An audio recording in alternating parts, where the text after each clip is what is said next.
Welcome back to New Mexico Entertainment Television, where you continue to be in the know with all things events and entertainment in New Mexico. I'm Teresa Robinson, and on this month's episode, we'll be covering topics from our June issue, which is our Pride issue. On this month's episode, we have the Clown Princess of Albuquerque, Carly Rico Quinn, ABQueer West Coast Swing, Ed Chavez with the New Mexico Shakespeare Festival, Miss Mermaid New Mexico, Margarita Quintana, and the band Illumina AD, who will also close out the show. Also, our community question, entertainment history, and our music minute with Little Alameda Boys. So, let's get started. Carly Rico Quinn, the Clown Princess of Albuquerque, is known for their vibrant drag. From co-hosting Queerly Disturbed to launching the New Mexico Draggy Awards, they're making waves. We sat down to talk evolution, expression, and what's next. Thank you, Carly, for joining me tonight. I am really excited to have you on the show. Thank you for having me. It's been a long time coming. Yes, it has. So I want to start with the evolution of Carly Quinn. So how did you become the Clown Princess? Well, it took a lot of $20 Amazon hard front wigs, a bottle full of Ambien, and a really good desire to just work hard. And next thing I know, I wake up 6 years later, and here I am. Oh my goodness. In that span of time, no clue. Met a lot of people, have no clue who they are. Isn't that how it works? Completely. They all remember me. That's the most important part. So how does your drag resonate here in this community? One of my favorite things about New Mexico drag is that there's so much alternative grunge, clown. Everyone just likes to step out of the box and draw with crayon all over it. Mm-hmm. And every time I see them at the club, be it a new performer, a seasoned performer, I'm always like, you're my baby and I love you and welcome to the clown family, because you're so brave to go out there in a clown frill and your hair teased up with no sense of direction, white face, complete, just sometimes you write shapes, sometimes you have your social security number written on there. And because you're a clown, no one ever expects any different. It's the best part about New Mexico drag. Love it. And you also have your show, Queerly Disturbed. Yes. Which is actually, is it still filming here, or did Yes. you? Yes. Yeah. And that's with your partner John. So how did that all come about? Where did the concept for this show come from? Well, one time we were driving home and we had some Sonic. We looked at each other and we said, we should make a TV show. I think that happened with us, but Wendy's. It's something about fast food. Yeah. It just really gets the brain going while your heart is slowly just Just clogging away. But we started the show and then we just absolutely fell in love with it. We get to be our fun, goofy selves, and we're gearing up to do season 2, and we have so much planned. Skits and celebrity guests and this and that, and the celebrities being, New Mexico drag. And they are our celebrities. Oh, heck yeah. Oh, yeah. So you also created the Draggy Awards, which I think is amazing. So Thank you. How did it all come about? Where did the idea that you felt this needs to happen, where did it come from? Well, we were really actually inspired by, there's a girl in Denver named Jessica Lahore, and she has this award show called the Diva Awards. And we were like, dang, that's really cool. We should do something like that. Yeah. And so once again, we got some fast food canes or something, and we said, we could do that. It's like when drunk frat bros are like, oh my gosh, you should totally jump off of that roof backwards, right? That's us, but with drag. We sit there and we're like, yeah, you should totally do that. And your categories are amazing. Like, Thank what was it, mouth breathers was one of the Yes. How did you even come up with the category names? We wanted to do something a little funny, but not too like, oh, we're doing the Diva Slay, Work It Award. We wanted to be like, okay, what's something when you think lip syncing? Well, you're breathing out of your mouth. So, mouth breather. Nice. And when is this year's happening? June 21st. Wonderful. At 9 p.m. at the Guild Cinema. Alrighty. And where can people learn more about you, your drag, and what's coming up? You can find me at any social media, Carly Rico Quinn. You can find John Mall at Jamal. And you can also find our Queerly Disturbed page. You can find us hosting anywhere from Meow Wolf to the Social Club to the Guild to random hallways and alleyways in the middle of the night. We totally recommend those ones. Those are super fun. Absolutely not terrifying in the least. Carly, thank you very much. Thank you for coming having me. in and talking with me, and congratulations on the Draggies, and we look forward to you. what you have coming up next. Thank you very much. It was great to be here. Happy to have you. We'll be back.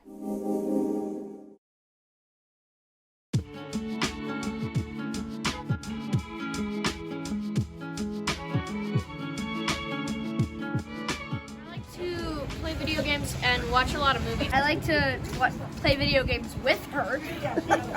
Yeah, basically the same thing. I do art.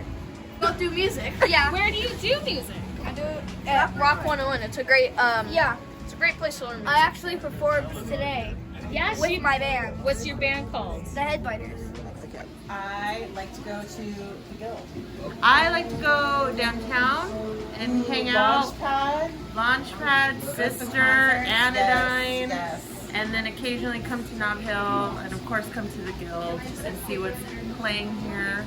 And Hotel Zaz was actually pretty good. Yes, We just went there, and they have jumbo chests, bigger than normal table chests. So.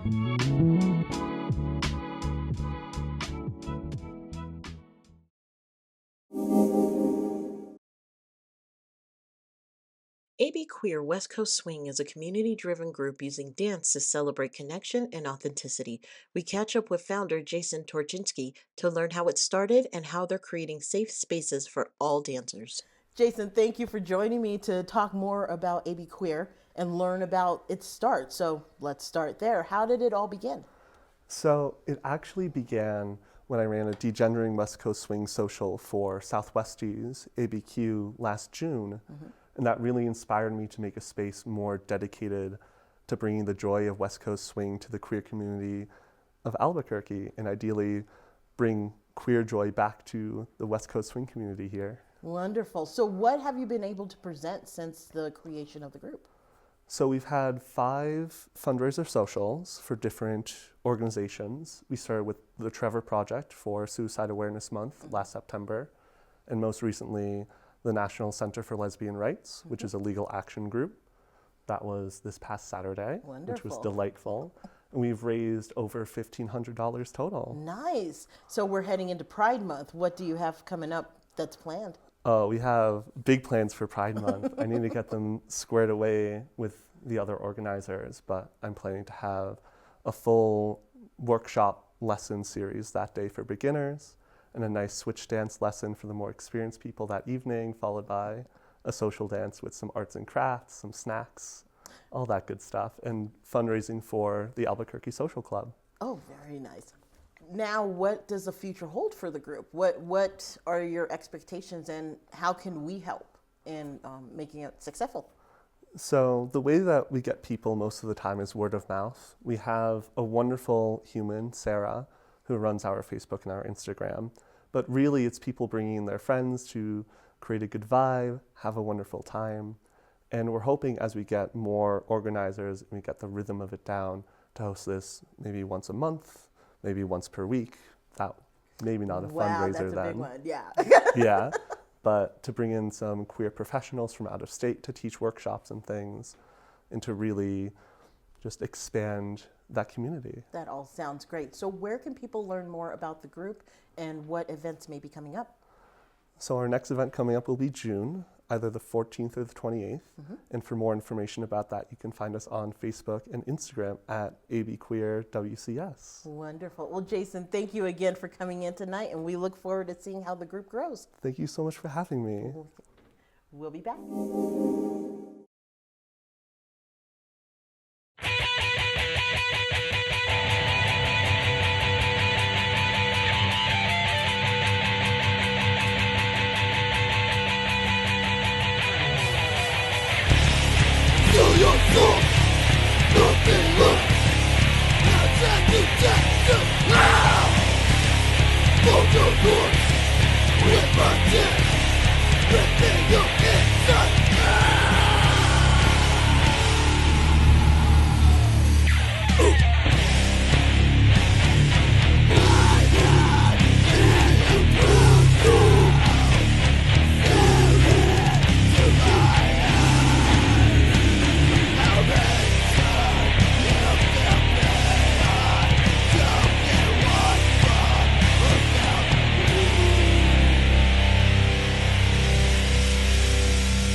June is a time to celebrate pride in oneself and pride in the arts. The New Mexico Shakespeare Festival returns this year with two beloved classics, Much Ado About Nothing and Othello.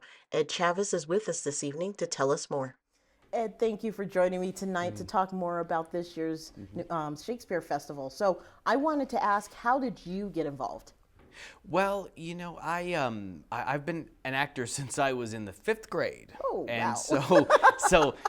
And I've always been really attracted to Shakespeare. It's a wonderful canon of plays, and so after I graduated from UNM, I actually moved to LA, and I was a working actor in LA for a little while. And you know, I missed the Shakespeare. I just didn't do a lot of classics out there. And so when I moved back home, I saw that they did this Shakespeare Festival, and I was like, I've got to be a part of this. Yeah. And that was probably in about 2014.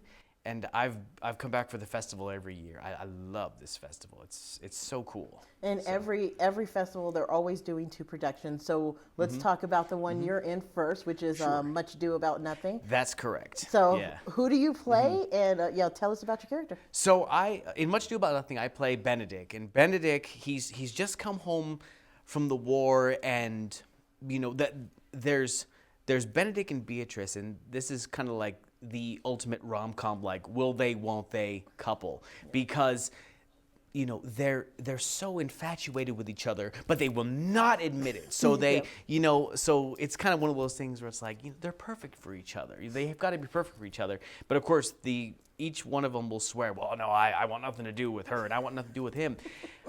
And so throughout the course of the play, you know, Beatrice's friends and Benedict's friends end up making the two of them believe that the other person is crazy in love with them. And so what happens? They immediately just fall for each other right away. So it's this wonderful rom-com, and I love Benedict because he's Mr. Braggart, like, oh, I'm never getting married. Marriage is not for me. Not gonna happen. I don't think so.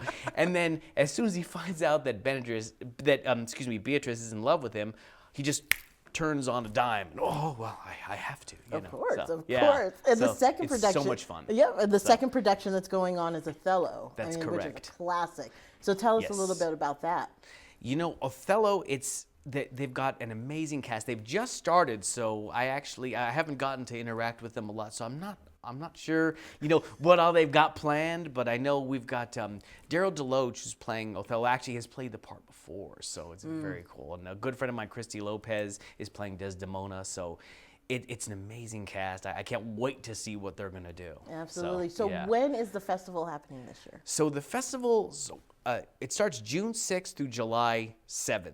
June 6th to July 7th, yeah. And what will happen is we open the festival. So that first weekend, it'll be Much Ado. And then the next weekend, it's Othello. And then, you know, back to Much Ado and Othello again. Wow. So, yeah. And where is it taking place this year? So it's at the Veterans Memorial Park, which is a beautiful park. If you've never been, it's gorgeous. It's just down in Louisiana, almost to Gibson. And then there's this beautiful amphitheater. There's gardens. It's gorgeous. And so... But then the Thursdays that Much Ado is not performing at Veterans, we're actually doing some special shows at the Winrock Town Center. Oh, the new amphitheater, yes. Yes, and it's beautiful. My wife and I were just there a couple days ago, and I mean, they've got this rock fountain, and it's going to be a beautiful space, lots of lawn area to sit down, so it's gorgeous. Wonderful. Yeah. So where can people go to learn more about the shows? Cool. And to buy tickets. So everything you need to know, even the calendar, everything is going to be on nmshakes.org. And you can see everything. You see cast lists, you can see photos, all that good stuff. And the best part of this is it is a free Shakespeare Festival. So you don't need to worry about buying tickets. Just come on out to the theater. It starts at 7. All the shows start at 7:30, whether they're at Veterans or at the Winrock Town Center. And it's an amazing festival. We're one of only 14 free professional Shakespeare festivals in the country. So it's awesome. Yeah, and it's free. It's a beautiful night under the stars. Sounds for sure. great. Well, Ed, thank you for stopping by tonight and telling us more about this year's show, and we're excited about it. Well, thank you so much for having me. I appreciate you. Absolutely. We'll be back.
Illumina AD is turning up the volume with their powerful sound and creative drive. Preparing for their new album release, Days of Blood and Fire, the band is here to talk about how they came together, what fuels their music, and what fans can look forward to. Guys, thank you for joining me tonight to talk more about the band. I want to start with, how did this particular lineup come into play? Thanks for having us, Teresa. Appreciate the opportunity to talk to you about the band Absolutely. and the history of the band. We've been together for like 14 years in various lineups. This lineup that you see before you took a long time to get here, but I'm glad it did, because throughout our career it always seemed like we were always missing something. Yeah. And Sheila here was the last piece of the puzzle that seemed to kind of, I call it the magic bullet, give us that sound we were looking for. Always tried to achieve to mix like heaviness instrumentally with melodic vocals, and combining those two things can be tricky. And so it hasn't been good for previous lineups, but the chemistry we have together here is awesome, and couldn't be more grateful to have these guys in the band, because they're bandmates, they're friends, they're family. Creating and playing music together has been awesome, and couldn't be more excited about where we're going. Absolutely, and I know there's a total of 5 that are in the band. One couldn't be with us tonight, but with 5 unique voices and minds within the band, how do you go about with your creative writing processes and creating music? Well, the first thing we wanted to accomplish was to finish any songs that were on the back burner, kind of some of the songs that these guys had written years ago, and get those up to speed, modify them a little bit, get them ready for the album, and threw some new material on there too. But in the future, we're going to be writing some new material with this new lineup, hopefully heading in maybe a slightly different direction, and kind of a new feel to it, and see how we gel together. And there's plenty of material to draw from, and we're going to have a lot of interesting material in the future. And you're currently working on your new album, and you have an interesting concept of how you're promoting all of that. Could you tell us more about it? Our new album is out June 20th, and so every 4 to 6 weeks for the past few months, we've been releasing singles, and they have a music video that goes with them, and it's kind of an experiential journey. Each one has a little piece of what we're trying to do cohesively for the album. And so it's meant to drive enthusiasm and find our fans. It's been super fun. I can imagine. So where can we find you in town, or what's coming up for you when it comes to performances? Yeah, well, on June 13th, we're going to be playing at Revel. And then and also in July 11th, we play at the Launchpad. And that's our next coming up shows. And then we're trying to work on touring. So probably somewhere in the Southwest, from here to California and back. And so, yeah, those are pretty much our plans for now on doing shows. That's wonderful. So where can people learn more about you, your music, and what's coming up? There's a website, so there's lightafterdeath.org, which is what Illumina AD stands for. And then there's YouTube, which if you want to come and subscribe and follow the music videos, that'd be amazing. Spotify, add us to your playlists. We've got TikTok, Instagram, whatever you want to come and find us on. But we would love to have more people come along and follow what we're doing. Well, I appreciate you coming out and taking the time to tell us more about the band, and we look forward to what's coming next. Yeah. Thank you. Thank you. you. I appreciate it. I appreciate you. We'll be back. This is your New Mexico Entertainment in 60. Celebrate warm weather and outdoor fun at Heights Summerfest. This free concert series features live music, local vendors, delicious eats from local food trucks, craft drinks, and kids' activities, all for free. Heights Summerfest takes place on June 14th at North Domingo Baca Park in Albuquerque. The Farmington Jazz Festival offers a full day of live jazz performances, workshops, and community engagement featuring Third Hour Jazz Band, San Juan Jazz Society Combo, and the San Juan College Jazz Band. The festival takes place on June 19th at Orchard Park in downtown Farmington. Fans of Taylor Swift, this one's for you. Experience the music of Taylor Swift like never before with a dazzling laser show. Taylor Shines, the Laser Spectacular, takes place on June 28th at Pan American Center in Las Cruces. This has been your New Mexico Entertainment in 60. For more events and entertainment, visit nmentertains.com.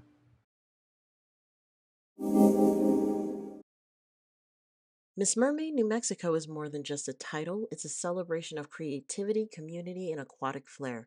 Tonight we learn how Margarita Quintana dove into the role, why it brings her pride, and where you can catch her next. Margarita, thank you for joining me tonight to talk about this is amazing. This is amazing. So when you shared that you wanted to be on the show, I just found it exciting because I didn't know there was a Miss Mermaid New Mexico. So what does that entail? How did you get the title and what does it entail? Yeah, so every single state has their designated Miss Mermaid, Miss Texas, Miss California, Miss Arizona. Wow. There's one for every single state.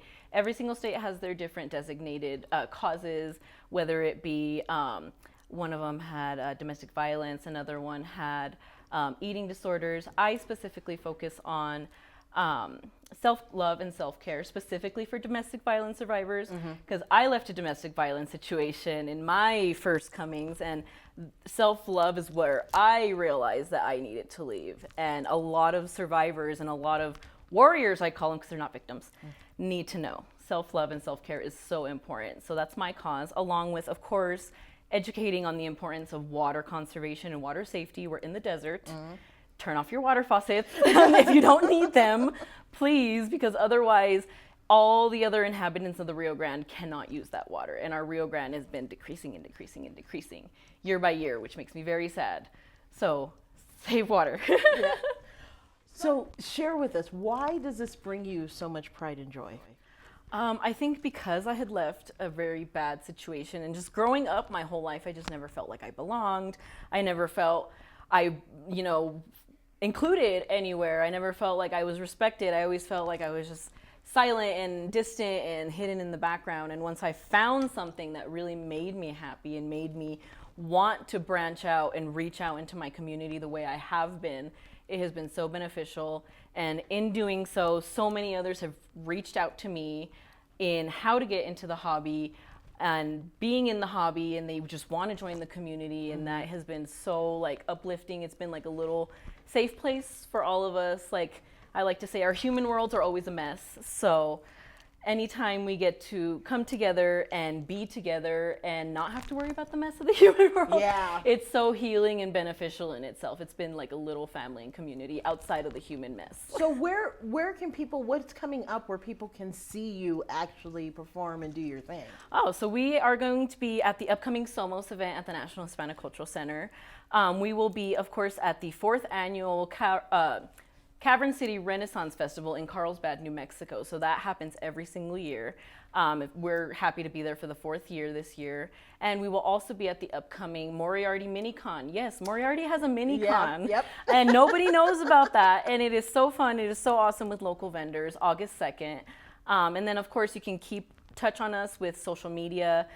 We hope to be at the next Zubu, of course. We've done that event a few times. The Las Cruces Renaissance Festival is another really good one for us. We just finished up El Paso Comic Con as well as Horror Fest in El Paso as well. My goodness, you keep busy. Well, where can people go if they want to get interested in the hobby, if they want to book you for an event? Where can they go to learn more? They can email me at merqueen99@gmail.com.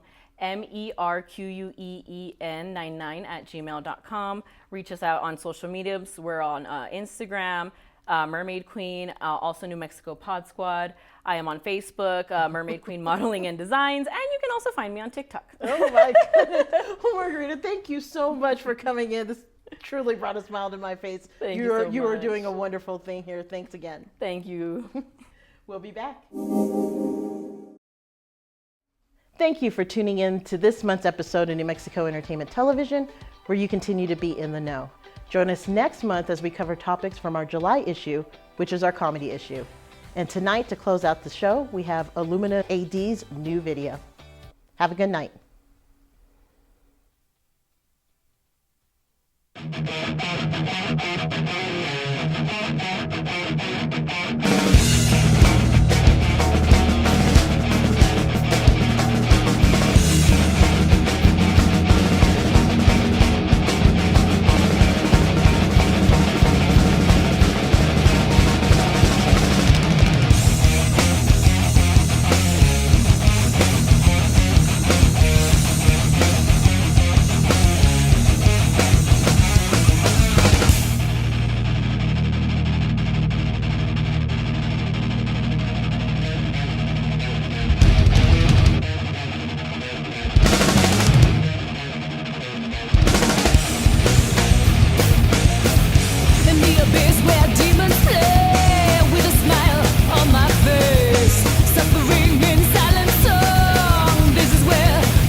For more events and entertainment, visit edmentertains.com.